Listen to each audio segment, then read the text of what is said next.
Very happy to be back here in the Kootenays. I thank all the organizations that have been involved in this very, very important afternoon. I'd also like to thank my colleague Alex Menenko, because he was the one who first told me this event was taking place.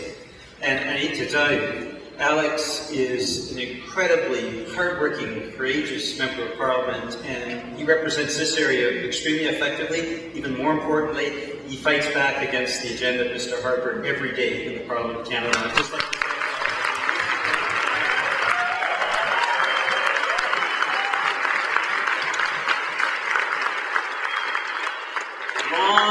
before I was a member of Parliament, I was a refinery worker, working at the Shelburne refinery in Burnaby, British Columbia, one of the refineries that has closed.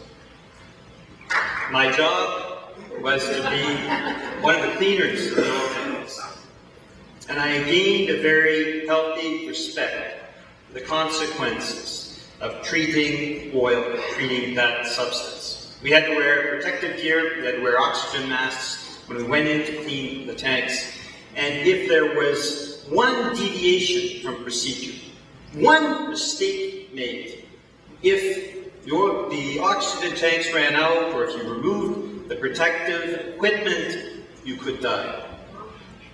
I'd just like to say to Mr. Stephen Harper, Mr. Harper, nature doesn't have protective equipment. Our coast doesn't have protective equipment. Our fish-carrying streams and rivers don't have protective equipment. And that's just one of the reasons why we're saying no to the Northern Gateway Pipeline.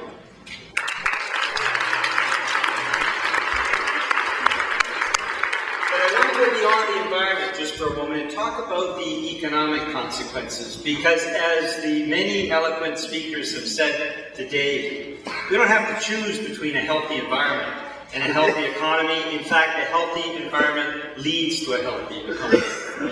The reality is, when you look at the impact of Northern Gateway, the final result after the construction phase is only 104 full-time on-site jobs.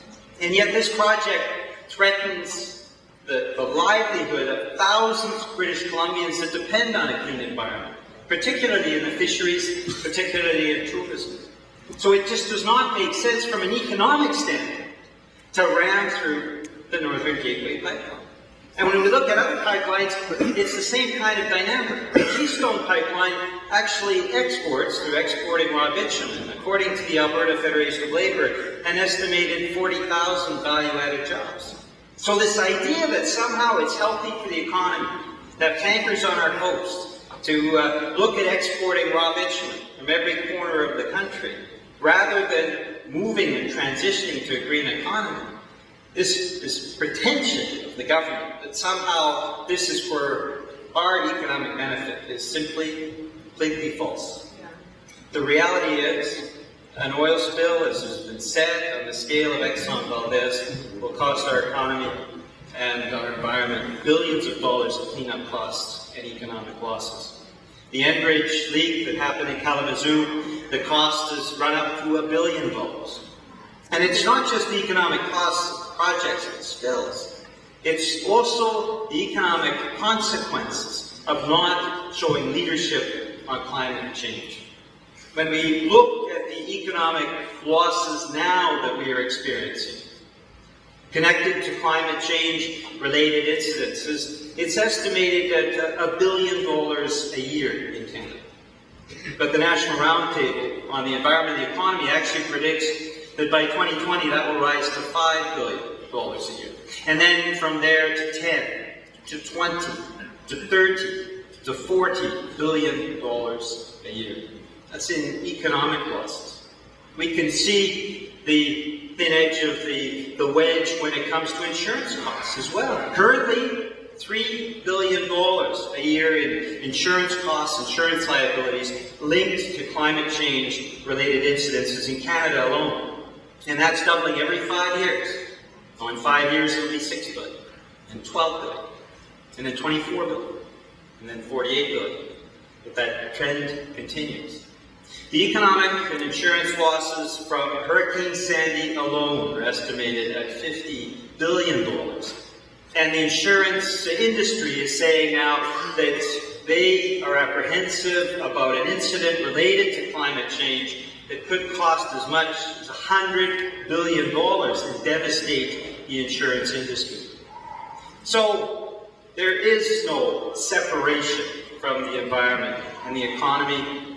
Those two things go together, and it is irresponsible of a government like Mr. Harper to not understand that for our future, for our economic prosperity, we have to deal with climate change now, and we have to start transitioning to a green economy.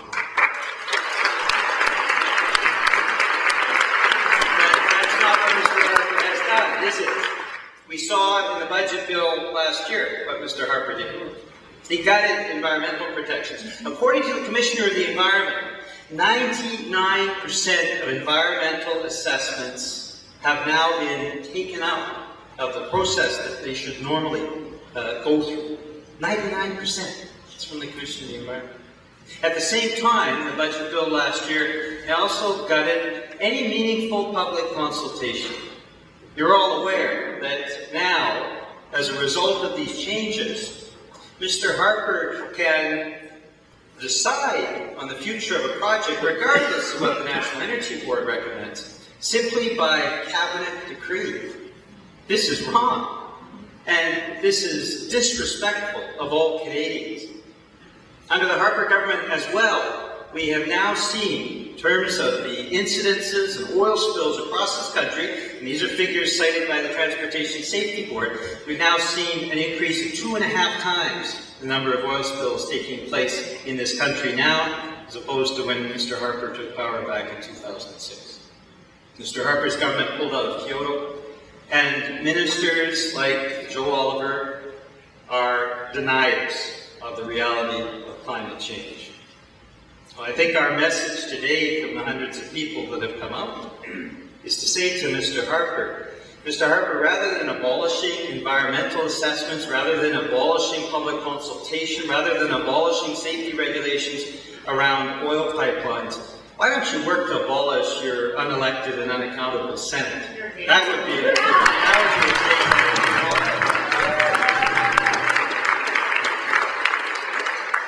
the reality is, there is enormous potential around the world. When we talk about a green economy, when we talk about the future of renewable energy, that's where the future of this country lies.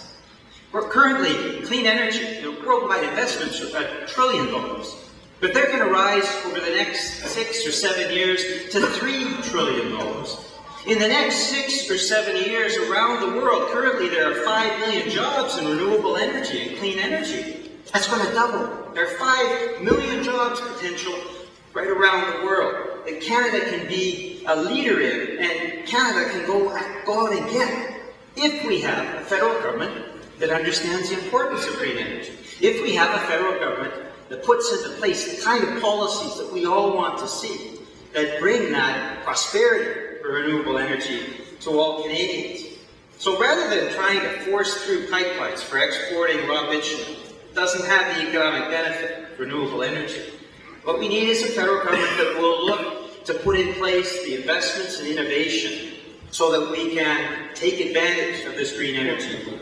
We need to see a government that is putting in place the training so that our young people can get involved in renewable energy and green energy tomorrow. We need to have the kind of government that's willing to put the investments in a renewable energy grid right across the country. We have to make those investments anyhow. The current grid is obsolete, and it's going to cost us an estimated $15 billion a year over the next 20 years to get it replaced and put up to date. So all of those investments are what we need to see in this country. We have a lot of young people here, a lot of kids, who are here for a rally to defend our coasts and to stop this incredible attempt by the government to put in place pipelines for raw bitumen export. We have kids here who are here today to stop the Northern Gateway pipeline. But imagine, in 20 years, if those same children have been trained up in renewable energy, that they're involved in the green energy revolution that we're seeing around the world, that the Kootenays can be a center and a leader in the green energy renewable technologies that Canada has to develop. Imagine, celebrate 20 years down the road, that transition and that change. But I myself am very hopeful and optimistic. I am fortunate, Alex mentioned it earlier, to travel across the country, and I speak to groups everywhere in the country, including in Quebec, which had one of the highest turnouts in the last federal election, and the result was a clear rejection of the Harper agenda and an election, an unprecedented election, in terms of the NDP, of 59 NDP MPs in Quebec. In Quebec, they've already made that change, that shift. And we need to increase voter participation right across the country. And what I'm seeing in speaking to groups across the country is that Canadians are ready to embrace that participation. They're ready to get involved. They see a green energy future. They see that there is something manifestly wrong with pushing pipelines for raw bitumen export. What they want to see is to get involved in that green energy revolution taking place around the world. So I'm optimistic. I'm very hopeful. The number of people out today indicates how strongly we feel as Canadians things need to change. So we will be involved in the fight to defend our coasts, to stop the Northern Gateway Pipeline, be involved with our First Nations sisters and brothers to make sure that these pipelines do not get rammed through British Columbia when it is not with our consent. And we'll move from there to that green energy future that we all want to see. I'm excited about the future for our country. I'm excited when I see the determination of young people and people of all ages in this country. I know ultimately this is a fight that we will win. And so I thank you for the invitation. I look forward to working with you in the years ahead to 2015, when Mr. Harper will be shown the door and will have in place a government that understands green energy and understands the importance of transitioning to a better future for all of us. Thank you so much for the invitation.